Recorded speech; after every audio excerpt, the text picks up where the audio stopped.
Welcome to iPlus training solutions. ഞാൻ ആര്യ.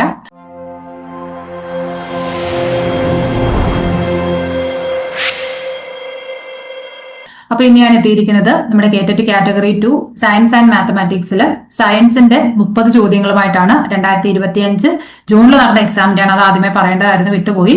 അപ്പോൾ ഈ റീസെന്റ് ആയിട്ട് നടന്ന എക്സാമിന്റെ സയൻസിന്റെ 30 ചോദ്യങ്ങളുമായിട്ടാണ് നമ്മൾ ഈ ഒരു സെഷൻ മുന്നോട്ട് കൊണ്ടുപോകുന്നത്. അപ്പൊ നമുക്ക് ഒട്ടും സമയം കളയാതെ തന്നെ ക്വസ്റ്റ്യൻസിലേക്ക് പോകാം. ഓക്കെ, ഓരോ ചോദ്യങ്ങളും പരിചയപ്പെടാം. അപ്പൊ അതിനോടൊപ്പം തന്നെ അതുമായിട്ട് റിലേറ്റഡ് ആയിട്ടുള്ള കാര്യങ്ങൾ, എക്സ്ട്രാ ഫാക്ട്സ് ഉണ്ടെങ്കിൽ നമുക്ക് അതുകൂടി പറഞ്ഞു പോകാം. ഓക്കെ, ഫസ്റ്റ് ക്വസ്റ്റ്യൻ ഇതാണ്. The following words have a certain relation to each other. Select the pair which has the relationship. ഇപ്പൊ എന്താണ് ഒരു 4 ഓപ്ഷൻസിൽ അല്ല, ഫസ്റ്റ് എന്താണ്, ഫോഴ്സ് ന്യൂട്ടൺ എന്ന് പറഞ്ഞിട്ട് ഒരു പെയർ കൊടുത്തിട്ടുണ്ട്. അപ്പൊ അതിന്റെ റിലേഷൻ എന്താണെന്ന് മനസ്സിലാക്കിയിട്ട് അതുപോലെ റിലേഷൻ വരുന്ന ഒരു പെയർ ഓപ്ഷൻസിൽ നിന്ന് സെലക്ട് ചെയ്യാനാണ് പറഞ്ഞിരിക്കുന്നത്. ഓക്കെ, അതില് ഓപ്ഷൻസ് ഏതൊക്കെയാണ്? Weight litre, time joule, pressure pascal, speed tesla. ഇത്രയുമാണ് കൊടുത്തിരിക്കുന്നത്. അപ്പൊ ഇതില് ഫോഴ്സ് ന്യൂട്ടൺ എന്ന് പറയുമ്പോൾ തന്നെ ഫോഴ്സിന്റെ യൂണിറ്റ് ആണ് ന്യൂട്ടൺ എന്ന് പറയുന്നത്, അല്ലെ? ഫോഴ്സിന്റെ യൂണിറ്റ് ആണ് ന്യൂട്ടൺ. അപ്പൊ അതേപോലെ ഏതോ ഒരു മെഷർമെന്റും അതിന്റെ യൂണിറ്റും കൂടി വരുന്നത് ഏതാണെന്നാണ് ചോദിച്ചിരിക്കുന്നത്. അപ്പൊ വെയിറ്റ് ലിറ്റർ അല്ല, തെറ്റാണ്. ടൈം ജൂൾ, ടൈം നമ്മൾ ജൂളിലല്ല പറയുന്നത്. ഓക്കെ, നെക്സ്റ്റ് എന്താണ്? Pressure Pascal. പ്രഷർ എന്ന് പറയുന്ന ആ ഒരു എന്താണ്, പ്രഷറിന്റെ യൂണിറ്റ് എന്ന് പറയുന്നത് എന്താണ്? പാസ്കൽ ആണ്. പാസ്കലിലാണ് നമ്മൾ പ്രഷർ അളക്കുന്നത്. Speed Tesla. അപ്പൊ അതിനകത്ത് തെറ്റായിട്ടുള്ളത്, മാച്ചിങ് ആയിട്ടുള്ള ഒരു പെയർ എന്ന് പറയുന്നത് ഏതാണ്? ഓപ്ഷൻ സി ആണ്, പ്രഷർ പാസ്കൽ. അപ്പൊ ഫോഴ്സിന്റെ യൂണിറ്റ് ആണ് ന്യൂട്ടൺ, അതേപോലെ തന്നെ പ്രഷറിന്റെ യൂണിറ്റ് ആണ് എന്തെന്ന് പറയുന്നത്? പാസ്കൽ എന്ന് പറയുന്നത്. ഓക്കെ, പിന്നെ നമുക്ക് നോക്കാം. അങ്ങനെയാണ് വെയിറ്റ് അല്ലെങ്കിൽ മാസിന്റെ യൂണിറ്റ് എന്ന് പറയുന്നത് എന്താണ്? കിലോഗ്രാം ആണ്. കിലോഗ്രാം, SI യൂണിറ്റിൽ കിലോഗ്രാമിലാണ് നമ്മൾ വെയിറ്റ് അല്ലെങ്കിൽ മാസ് പറയുന്നത്. ടൈം ആണെങ്കിലോ സെക്കൻഡിൽ പറയും. സ്പീഡ് ആണെങ്കിൽ മീറ്റർ പെർ സെക്കൻഡിലുമാണ് പറയുന്നത്, അല്ലെ? സ്പീഡ് എന്ന് പറയുന്നത് മീറ്റർ പെർ സെക്കൻഡ്. അപ്പൊ ഓർത്തിരിക്കുക, വെയിറ്റ് അല്ലെങ്കിൽ മാസ് കിലോഗ്രാമിൽ പറയും, ടൈം ആണെങ്കിൽ നമ്മൾ സെക്കൻഡിൽ പറയും, സ്പീഡ് ആണെങ്കിൽ മീറ്റർ പെർ സെക്കൻഡിലാണ് പറയുന്നത്. പിന്നെ നേരത്തെ പറഞ്ഞ ഫോഴ്സ് എന്താണ് പറയുന്നത്? ന്യൂട്ടണിൽ പറയും. അതേപോലെ തന്നെ നമ്മൾ പറഞ്ഞത് പ്രഷറിന്റെ യൂണിറ്റ് എന്ന് പറയുന്നത് പാസ്കലാണ്. 5 എന്താണ് യൂണിറ്റുകൾ നമ്മൾ പഠിച്ചു. ഓക്കെ, അടുത്ത ചോദ്യം. God's particles is a pseudonym of dash. God's particle എന്ന് പറയുന്നത് എന്തിന്റെ അപരനാമമാണ്? Protons, leptons, photons, Higgs boson. God's particle എന്ന് പറയുന്നത് എന്തിന്റെ അപരനാമമാണ്? പ്രോട്ടോണിന്റെ ആണോ, ലെപ്റ്റോണിന്റെ ആണോ, ഫോട്ടോണിന്റെ ആണോ, ഹിഗ്സ് ബോസോൺ ആണോ? നമ്മൾ കേട്ടോണ്ട് ഹിഗ്സ് ബോസോൺ എന്ന് പറയുന്നതിന്റെ മറ്റൊരു പേരാണ് എന്തെന്ന് പറയുന്നത്? ഗോഡ്സ് പാർട്ടിക്കിൾ അല്ലെ ദൈവകണം എന്നറിയപ്പെടുന്നത് എന്താണ്? ഹിഗ്സ് ബോസോൺ ആണ്, അല്ലെ? ഓപ്ഷൻ ഡി ആണ് കറക്റ്റ് ആൻസർ ആയിട്ട് വരുന്നത്. ഇതൊക്കെ എന്താണ് പ്രോട്ടോൺ എന്ന് പറഞ്ഞു കഴിഞ്ഞാല്? Positively charged particles found in the nucleus of an atom. നമുക്കറിയാം, ഒരു ആറ്റം എടുത്തു കഴിഞ്ഞു കഴിഞ്ഞാൽ അതിന്റെ സെന്റർ, ആ ന്യൂക്ലിയസിനകത്ത് 2 എന്താണ് പാർട്ടിക്കിൾസ് ഉണ്ട്. എന്തൊക്കെയുണ്ട്? പ്രോട്ടോൺസും ഉണ്ട്, ന്യൂട്രോൺസും ഉണ്ട്. ഇനി ആറ്റത്തിന്റെ ചുറ്റുമുള്ള ഓർബിറ്റിൽ റിവോൾവ് ചെയ്യുന്ന വസ്തുക്കളെയാണ്, അല്ലെ പാർട്ടിക്കിൾസിനെയാണ് നമ്മൾ ഇലക്ട്രോൺ എന്ന് പറയുന്നത്. അപ്പൊ ആറ്റം പഠിക്കുമ്പോൾ നമ്മൾ പ്രധാനമായിട്ടും 3 എണ്ണമാണ് പഠിക്കുന്നത്: പ്രോട്ടോൺസ്, ന്യൂട്രോൺസ്, ഇലക്ട്രോൺസ്. അതിൽ ന്യൂക്ലിയസിനകത്ത് വരുന്ന 2 പാർട്ടിക്കിൾ ആണ് പ്രോട്ടോണും ന്യൂട്രോണും. അതിൽ പ്രോട്ടോൺ എന്ന് പറയുന്നത് എന്താണ്? പോസിറ്റീവ്ലി ചാർജ്ഡ് പാർട്ടിക്കിൾ ആണ്. അതേപോലെ നമ്പർ ഓഫ് പ്രോട്ടോൺസ് എന്ന് പറയുന്നതാണ് എന്തെന്ന് പറയുന്നത്? ആ എലമെന്റിന്റെ അറ്റോമിക് നമ്പർ എന്ന് പറയുന്നത്, അല്ലെ? They determine the atomic number and thus the element. അപ്പൊ ഒരു എലമെന്റിന്റെ അറ്റോമിക് നമ്പർ ആണ് അതിന് എന്താന്ന് പറയുന്നത്? അതിന്റെ നമ്പർ ഓഫ് പ്രോട്ടോൺ, അല്ലെ number of protons is equal to atomic number. Atomic number എത്രയാണോ അതിനകത്ത് അത്രയും നമ്പർ ഓഫ് പ്രോട്ടോൺസ് അടങ്ങിയിരിക്കും. ഓക്കെ, ഇനി അടുത്ത ലെപ്റ്റോൺസ് എന്ന് പറയുന്നത് എന്താണ്? Fundamental particles that don't participate in strong nuclear interactions. Leptons എന്ന് പറയുന്നത് വളരെ ഫണ്ടമെന്റൽ, വളരെ ബേസിക് ആയിട്ടുള്ള പാർട്ടിക്കിൾസ് ആണ്. സ്ട്രോങ് ന്യൂക്ലിയർ റിയാക്ഷൻസിലൊന്നും ഇന്ററാക്ട് ചെയ്യാത്ത, അല്ലെ അതിൽ പങ്കെടുക്കാത്ത വസ്തുക്കളെ, പാർട്ടിക്കിൾസിനെയാണ് നമ്മൾ എന്തെന്ന് പറയുന്നത്? ലെപ്റ്റോൺസ് എന്ന് പറയുന്നത്. ഇനി ഫോട്ടോൺസ് എന്താണ്? Massless particles that carry electromagnetic force. Electromagnetic ഫോഴ്സിനെ വഹിച്ചുകൊണ്ടുവരുന്ന മാസ്ലെസ് പാർട്ടിക്കിൾ, വെയിറ്റ് ഇല്ലാത്ത പാർട്ടിക്കിളിനെയാണ് നമ്മൾ ഫോട്ടോൺസ് എന്ന് പറയുന്നത്.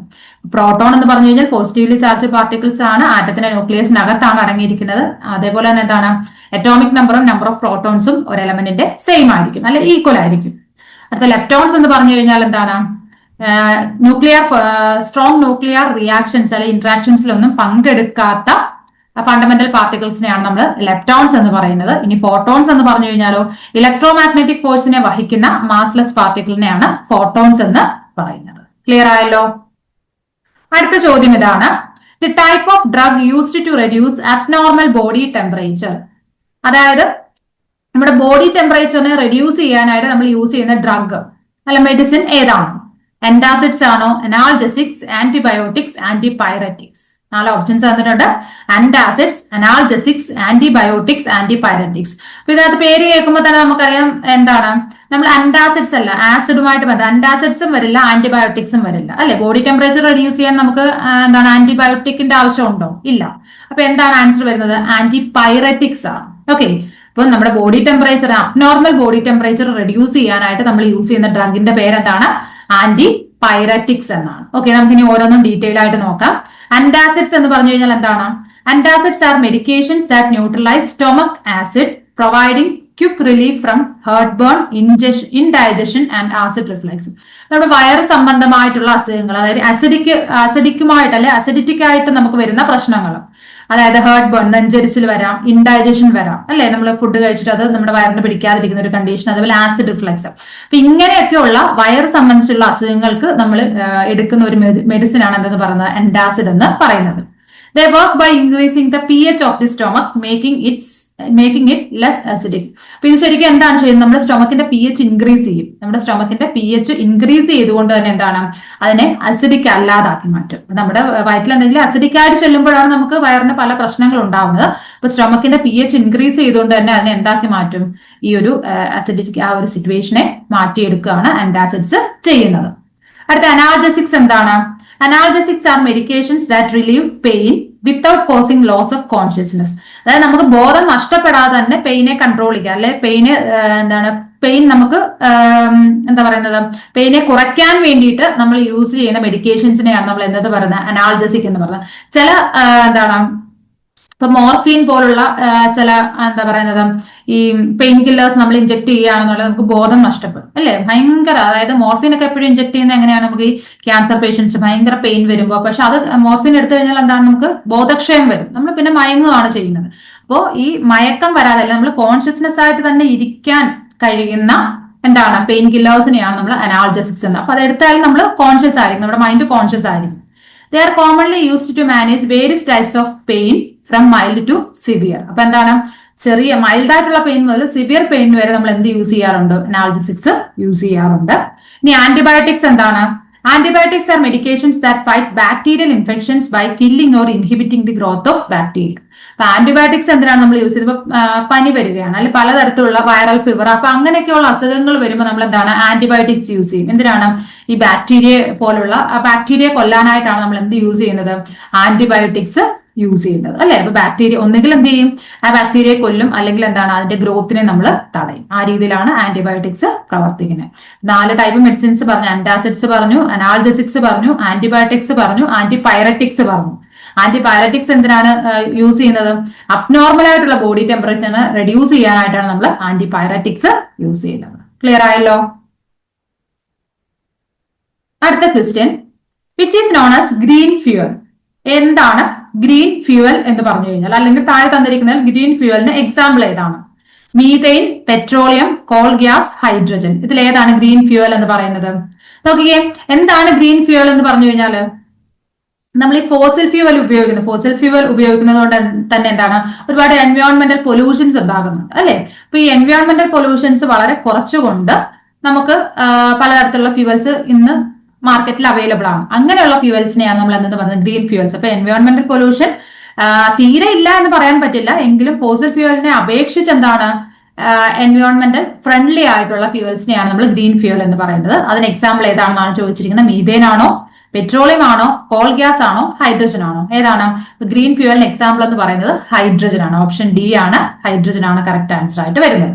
നോക്കിക്കേ, green fuel refers to energy sources that are environmentally friendly and sustainable, producing fewer emissions than traditional fossil fuels. ഇപ്പൊ green fuels എന്ന് പറഞ്ഞു കഴിഞ്ഞാൽ എന്താണ്? വളരെ എൻവയോൺമെന്റൽ ഫ്രണ്ട്ലി ആയിട്ടുള്ള ഒരു എനർജി സോഴ്സ് ആണ്, സസ്റ്റൈനബിൾ ആണ് അതെ, അതേപോലെ തന്നെ എന്താണ് ഫോസിൽ ഫ്യൂവലിനെ അപേക്ഷിച്ച് എന്താണ് എമിഷൻസ് അല്ലെങ്കിൽ അതിന്റെ പൊല്യൂഷൻസ് എന്ന് പറയുന്നത് എന്താണ് പൊല്യൂഷൻ വളരെ കുറവാണ്. അങ്ങനെയുള്ള ഫ്യൂവൽസിനെയാണ് നമ്മൾ ഗ്രീൻ ഫ്യൂവൽ എന്ന് പറയുന്നത്.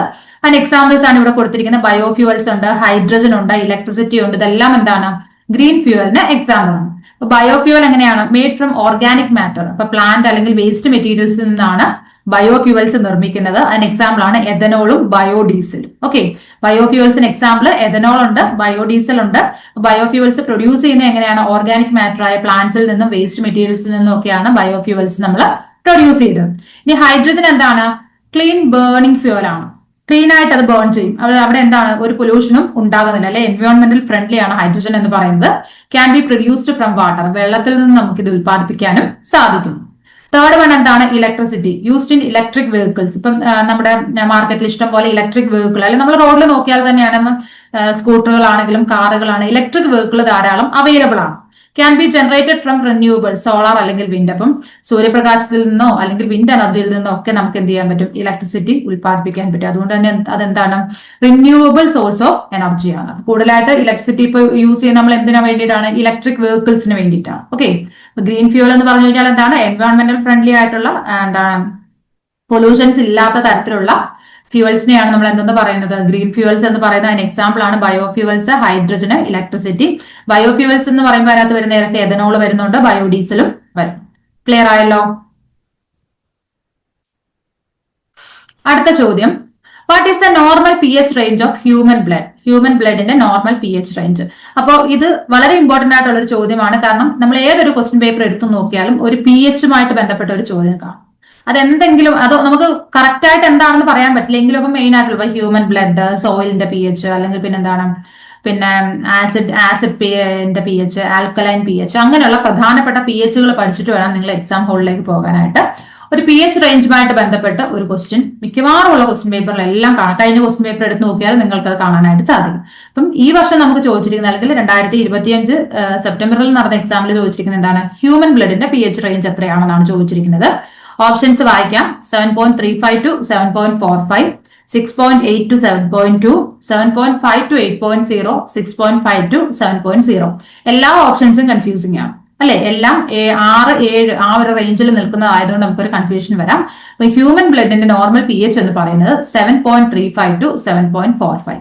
ഓപ്ഷൻ എ ആണ് കറക്റ്റ് ആൻസർ. മറന്നു പോകരുത്. ഹ്യൂമൻ ബ്ലഡിന്റെ നോർമൽ പി എച്ച് എന്ന് പറയുന്നത് എത്രയാണ്?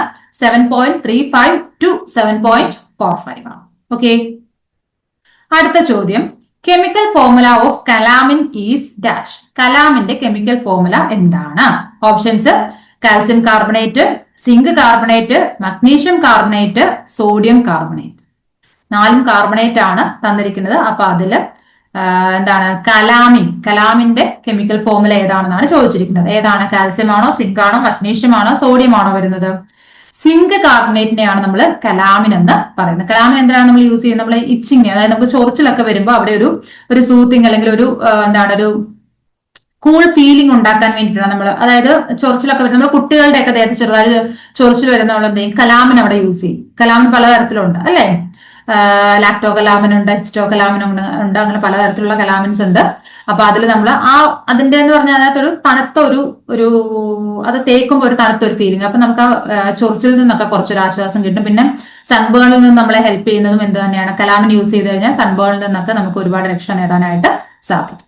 അപ്പോ കലാമിന്റെ കെമിക്കൽ ഫോർമുല എന്ന് പറഞ്ഞാൽ സിങ്ക് കാർബണേറ്റ് ആണ്. അപ്പൊ കലാമിൻ CA ഒക്കെ കാണുമ്പോൾ കൺഫ്യൂഷൻ വരും, കാൽസ്യം ആണെന്നുള്ള തോന്നലൊന്നും വരരുത്. എന്താണ് കലാമിൻ എന്ന് പറയുന്നത്? സിങ്ക് കാർബണേറ്റ് ആണ്. ZnCO3 ആണ് അതിന്റെ കെമിക്കൽ ഫോർമുല എന്ന് പറയുന്നത്. ഓക്കെ, ഓപ്ഷൻ ബി ആണ് കറക്റ്റ് ആൻസർ. അടുത്ത ചോദ്യം, the speed of blue colour in the vacuum is dash. അപ്പൊ വാക്വത്തില് ബ്ലൂ കളറിന്റെ സ്പീഡ് എന്താണെന്നാണ് ചോദിച്ചിരിക്കുന്നത്.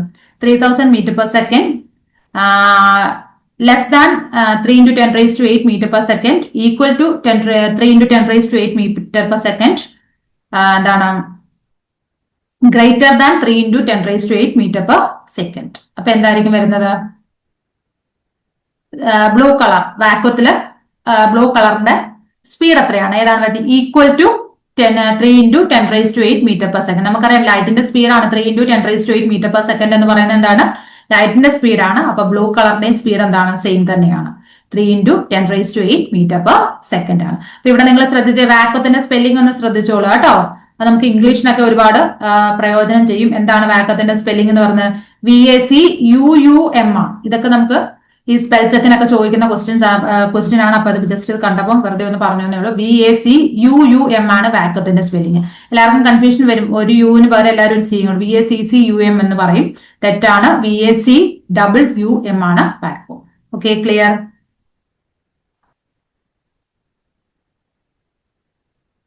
ആൻസർ വരുന്ന ഓപ്ഷൻ സി ആണ്, equal to 3 into 10 raised to 8 meter per second. ഓക്കെ, അടുത്ത ചോദ്യം. Why can we see only one part of the moon from Earth? അപ്പൊ എർത്തിൽ നിന്ന് മൂണിന്റെ ഒരു ഭാഗം മാത്രം കാണാൻ കഴിയുന്നത് എന്തുകൊണ്ടാണ്? ഓപ്ഷൻസ് വായിക്കാം. The period of rotation and revolution are equal. Only one part reflects light. The period of rotation and revolution are different. The moon has no atmosphere. 4 options വന്നിട്ടുണ്ട്. ഒന്നാമത്തെ എന്താണ്? റൊട്ടേഷന്റെയും റെവല്യൂഷന്റെയും ടൈം പീരീഡ് ഈക്വൽ ആണ്. രണ്ടാമത്തെ എന്താണ് വന്നിരിക്കുന്നത്? ഒരു ഭാഗത്ത് മാത്രമേ ലൈറ്റ് റിഫ്ലക്ട് ചെയ്യത്തുള്ളൂ. തേർഡ് വൺ എന്താണ് പറഞ്ഞിരിക്കുന്നത്? റൊട്ടേഷന്റെയും റെവല്യൂഷന്റെയും ടൈം ഡിഫറെന്റ് ആയതുകൊണ്ടാണ് നമുക്ക് മൂണിന്റെ ഒരു ഭാഗം മാത്രം കാണാനായിട്ട് സാധിക്കുന്നത്. ഫോർത്ത് വൺ എന്താണ്? Moon has no atmosphere. ഇതിൽ ഏതാണ് കറക്റ്റ് ആൻസർ ആയിട്ട് വരുന്നത്? നമുക്ക് എന്തുകൊണ്ടാണ് ഭൂമിയിൽ നിന്ന് നോക്കുമ്പോൾ മൂണിന്റെ ഒരു ഭാഗം മാത്രം കാണാനായിട്ട് സാധിക്കുന്നത്? അതിന്റെ റീസൺ എന്താണ്? Because the period of rotation and revolution are equal. അപ്പൊ മൂണിന്റെ റൊട്ടേഷന്റെ ടൈമും റെവല്യൂഷന്റെ ടൈമും ഈക്വൽ ആയതുകൊണ്ടാണ് നമുക്ക് മൂണിന്റെ ഒരു ഭാഗം മാത്രം ഭൂമിയിൽ നിന്ന് നോക്കിയാൽ കാണാനായിട്ട് സാധിക്കുന്നത്. അത് മറന്നു പോകരുത്. ഓപ്ഷൻ എ ആണ് കറക്റ്റ് ആൻസർ ആയിട്ട് വരുന്നത്. The period of rotation and revolution are equal. അടുത്ത ചോദ്യം. Which is the least dense metal? Least dense metal ഏതാണെന്നാണ് ചോദിച്ചിരിക്കുന്നത്. Sodium, lithium, lead, silver. ഇതിൽ ഏതാണ് ലീസ്റ്റ് ഡെൻസിറ്റി മെറ്റൽ? ഏതാണ്? സോഡിയം ആണോ, ലിഥിയം ആണോ, ലെഡ് ആണോ, സിൽവർ ആണോ വരുന്നത്? ഏതാണ് വരുന്നത്? ആൻസർ വരുന്നത് ഓപ്ഷൻ ബി ആണ്, lithium. Lithium is the least dense metal. ഇപ്പൊ ലിഥിയം എന്ന് പറയുന്നത് എന്താണ്? It is an alkali metal ആണ്, അല്ലെ? ലിഥിയം എന്ന് പറയുന്നത് ഒരു ആൽക്കലി മെറ്റൽ ആണ്. Used in battery, ceramics and pharmaceuticals. Battery, ceramics അതേപോലെ തന്നെ ഫാർമസ്യൂട്ടിക്കൽസിനൊക്കെ യൂസ് ചെയ്യുന്ന ഒരു മെറ്റൽ ആണ് എന്ന് പറയുന്നത് ലിഥിയം എന്ന് പറയുന്നത്. Highly reactive, stored in oil to prevent reactions. അപ്പൊ വളരെ റിയാക്റ്റീവ് ആയിട്ടുള്ള ഒരു മെറ്റൽ ആണ് ഏതെന്ന് പറയുന്നത് ലിഥിയം. അതുകൊണ്ട് തന്നെ എന്താണ്? റിയാക്ഷൻസിനെ പ്രിവെന്റ് ചെയ്യാൻ വേണ്ടിയിട്ട് സൂക്ഷിക്കുന്ന എവിടെയാണ്? ഓയിലിനകത്താണ്. ഓയിലിനകത്താണ് എന്ത് സൂക്ഷിക്കുന്നത്? ലിഥിയം നമ്മൾ സൂക്ഷിക്കുന്നത്. അപ്പൊ lithium is an alkali metal. It is used in batteries, ceramics അതേപോലെ തന്നെ ഫാർമസ്യൂട്ടിക്കൽസ്. ഹൈലി റിയാക്റ്റീവ് ആയതുകൊണ്ട് തന്നെ ഓയിലിനകത്താണ് ലിഥിയം സൂക്ഷിച്ചു വരുന്നത്. It is the least dense metal. Okay, അടുത്ത ചോദ്യം. The connective tissue that surrounds each muscle fiber is called dash. അതായത് muscle ഫൈബറിനെ surround ചെയ്യുന്ന, ഓരോ മസിൽ ഫൈബറിനെയും സറൗണ്ട് ചെയ്യുന്ന കണക്റ്റീവ് ടിഷ്യൂവിന് എന്ത് പേര് പറയും? എപ്പിമൈസിയം, എൻഡോമൈസിയം, പെരിമൈസിയം, സാർക്കോമിയർ. അപ്പൊ ഓരോ മസിൽ ഫൈബറിനെയും സറൗണ്ട് ചെയ്ത് കാണുന്ന ആ കണക്റ്റീവ് ടിഷ്യൂവിന് പറയുന്ന പേരെന്താണ്? എന്താണ് അതിന് പേര് പറയുന്നത്? എൻഡോമൈസിയം, അല്ലെ? ഓപ്ഷൻ ബി ആണ് കറക്റ്റ് ആൻസർ ആയിട്ട് വരുന്നത്. ഓരോ മസിൽ ഫൈബറിനെയും സറൗണ്ട്, അല്ലെ അതിനെ ചുറ്റപ്പെട്ട് കാണുന്ന ആ കണക്റ്റീവ് ടിഷ്യൂവിന് പറയുന്ന പേരെന്താണ്? എൻഡോമൈസിയം. ഇനി നമുക്ക് ഓരോന്നും ഡീറ്റെയിൽ ആയിട്ട് നോക്കാം. ഇനി എന്താണ് എപ്പിമൈസിയം എന്ന് പറഞ്ഞു കഴിഞ്ഞാൽ? The outer most layer of the connective tissue surrounding a muscle. അതായത് ഒരു മസിലിനെ സറൗണ്ട് ചെയ്യുന്ന കണക്റ്റീവ് ടിഷ്യൂവിന്റെ ഏറ്റവും ഔട്ടർ മോസ്റ്റ്, ഏറ്റവും പുറമേ ഉള്ള ആ ഭാഗത്തിനെയാണ്, അല്ലെങ്കിൽ ആ ഒരു ലെയറിനെയാണ് നമ്മൾ എന്തെന്ന് പറയുന്നത്? എപ്പിമൈസിയം എന്ന് പറയുന്നത്. It provide structural support and protection. എന്താണ് ഈ എപ്പിമൈസിയത്തിന്റെ ഡ്യൂട്ടി എന്ന് പറയുന്നത്? അത് സ്ട്രക്ചറൽ സപ്പോർട്ടും പ്രൊട്ടക്ഷനും, ആ ഒരു കണക്റ്റീവ് ടിഷ്യൂവിന് പ്രൊട്ടക്ഷൻ നൽകുന്നു, അതേപോലെ സ്ട്രക്ചർ സപ്പോർട്ടും നൽകുന്നത് ആര് തന്നെയാണ്? എപ്പിമൈസിയം ആണ്. അപ്പൊ epimysium is the outermost layer of the connective tissue surrounding a muscle. അപ്പൊ ഒരു മസിലിനെ സറൗണ്ട് ചെയ്യുന്ന കണക്റ്റീവ് ടിഷ്യൂവിന്റെ ഏറ്റവും ഔട്ടർ മോസ്റ്റ് ലെയറിനാണ് നമ്മൾ എന്ത് പേര് പറയുന്നത്? എപ്പിമൈസിയം എന്ന് പറയുന്നത്. അത് ആ ഒരു മസിലിന്, അല്ലെങ്കിൽ എന്താ, ആ മസിലിന് എന്താണ്? പ്രൊട്ടക്ഷൻ നൽകുന്നു, അതേപോലെ തന്നെ സപ്പോർട്ടും നൽകുന്നു. ഇനി എന്താണ് പെരിമൈസിയം എന്ന് പറഞ്ഞു കഴിഞ്ഞാൽ? Perimysium is a layer of connective tissue that surrounds bundle of muscle fibres within a muscle. ഒരു മസിലിന്റെ അകത്ത് തന്നെയുള്ള മസിൽ ഫൈബേഴ്സ് ഉണ്ട്, കുറെ മസിൽ ഫൈബേഴ്സ്, നമ്മൾ അതിനെ ഫാസിക്കിൾസ് എന്ന് പറയും, അല്ലെ? അപ്പൊ ഈ ബണ്ടിൽ ഓഫ് മസിൽ ഫൈബേഴ്സ് അല്ലെ ഫാസിക്കിൾസിനെ എന്താണ് സറൗണ്ട് ചെയ്യുന്ന കണക്റ്റീവ് ടിഷ്യൂ, അതിന്റെ ഒരു ലെയറിനെയാണ് നമ്മൾ എന്തെന്ന് പറയുന്നത്? പെരിമൈസിയം എന്ന് പറയുന്നത്. അപ്പോ മസിലിനകത്ത് തന്നെയുള്ള മസിൽ ഫൈബേഴ്സ് അല്ലെങ്കിൽ ഫാസിക്കിൾസിനെ സറൗണ്ട് ചെയ്യുന്ന ലെയറിന് പറയുന്ന പേരാണ് എന്ത്? പെരിമൈസിയം എന്ന് പറയുന്നത്. ഇനി a sarcomere is a functional unit of skeletal muscle responsible for muscle contraction. Sarcomere എന്തിനു വേണ്ടിയിട്ടാണ് യൂസ് ചെയ്യുന്നത്? അത് മസിൽ എന്താണ് സ്കെലിറ്റൽ മസിലിന്റെ ഒരു ഫങ്ഷണൽ യൂണിറ്റ് ആണ് സാർകോമിയർ എന്ന് പറയുന്നത്. Responsible for muscle contraction. അപ്പൊ മസിൽ കോൺട്രാക്ട് ചെയ്യാനായിട്ട്, ചുരുങ്ങാൻ വേണ്ടിയിട്ട് ആവശ്യമായ എന്താണ് ഒരു യൂണിറ്റ് ആണ്, അല്ലെങ്കിൽ ഒരു ഫങ്ഷണൽ യൂണിറ്റ് ആണ് എന്തെന്ന് പറയുന്നത്? സാർകോമിയർ എന്ന് പറയുന്നത്. നമ്മൾ എപ്പിമൈസിയം, എൻഡോമൈസിയം, പെരിമൈസിയം, സാർകോമിയർ 4 പറഞ്ഞു. എപ്പിമൈസിയം എന്ന് പറഞ്ഞാൽ ഔട്ടർ മോസ്റ്റ് ലെയർ ആണ്. എൻഡോമൈസിയം ഇന്നർ മോസ്റ്റ് ലെയർ ആണ്. ഈ പെരിമൈസിയം എന്ന് പറഞ്ഞു കഴിഞ്ഞാൽ എന്താണ്? ഫാസിക്കിൾസിനെ സറൗണ്ട് ചെയ്തുകൊണ്ടുള്ള ലെയറിനെയാണ് പെരിമൈസിയം എന്ന് പറയുന്നത്. സാർകോമിയർ എന്ന് പറഞ്ഞു കഴിഞ്ഞാലോ മസിൽ കോൺട്രാക്ഷന് വേണ്ടി യൂസ് ചെയ്യുന്ന ഒരു ഫണ്ടമെന്റൽ യൂണിറ്റിനെയാണ്, അല്ലെ ഫങ്ഷണൽ യൂണിറ്റിനെയാണ് നമ്മൾ എന്തെന്ന് പറയുന്നത്? സാർകോമിയർ എന്ന് പറയുന്നത്. ക്ലിയർ ആയല്ലോ? അടുത്ത ചോദ്യം, rest is chemically dash. Rest എന്ന് പറഞ്ഞ കെമിക്കലി എന്താണ്? Ferrous oxide, ferric oxide, hydrated ferrous oxide, hydrated ferric oxide. Rest, തുരുമ്പ് എന്ന് പറയുന്നത് എന്താണ്? ഫെറസ് ഓക്സൈഡ് ആണോ, ഫെറിക് ഓക്സൈഡ് ആണോ, ഹൈഡ്രേറ്റഡ് ഫെറസ് ഓക്സൈഡ് ആണോ, ഹൈഡ്രേറ്റഡ് ഫെറിക് ഓക്സൈഡ് ആണോ? ഏതാണ് റസ്റ്റ് എന്ന് പറയുന്നത്? ഹൈഡ്രേറ്റഡ് ഫെറിക് ഓക്സൈഡിനെയാണ് നമ്മൾ എന്തെന്ന് പറയുന്നത്? റസ്റ്റ് അല്ലെങ്കിൽ തുരുമ്പ് എന്ന് പറയുന്ന. ഓപ്ഷൻ ഡി ആണ് കറക്റ്റ് ആൻസർ. മറന്നുപോലെ തുരുമ്പ് എന്ന് പറയുന്നത് ഹൈഡ്രേറ്റഡ് ഫെറിക് ഓക്സൈഡ് ആണ്. ഹൈഡ്രേറ്റഡ് എന്ന് പറയുമ്പോൾ വെള്ളത്തിന്റെ ഒരു കണ്ടന്റ് വരുന്നുണ്ട് അല്ലെ. ഹൈഡ്രേറ്റഡ് ഫെറിക് ഓക്സൈഡ്, ഫെറസ് അല്ല വരുന്ന ഫെറിക് ഓക്സൈഡ് ആണ് എന്തെന്ന് പറയുന്നത്? റസ്റ്റ് എന്ന് പറയുന്നത്. അടുത്ത ചോദ്യം, what is the focal length of A convex mirror? വളരെ ഇമ്പോർട്ടന്റ് ആയിട്ടുള്ള ഒരു ക്വസ്റ്റ്യൻ ആണ് ഈ കോൺവെക്സ് മിറർ, അതേപോലെ തന്നെ കോൺവെക്സ് ലെൻസ്. ഈ ലെൻസും അതിന്റെ ഫോക്കൽ ലെങ്തുമായിട്ട് ബന്ധപ്പെട്ട കാര്യങ്ങളൊക്കെ പഠിച്ചിട്ട് വേണം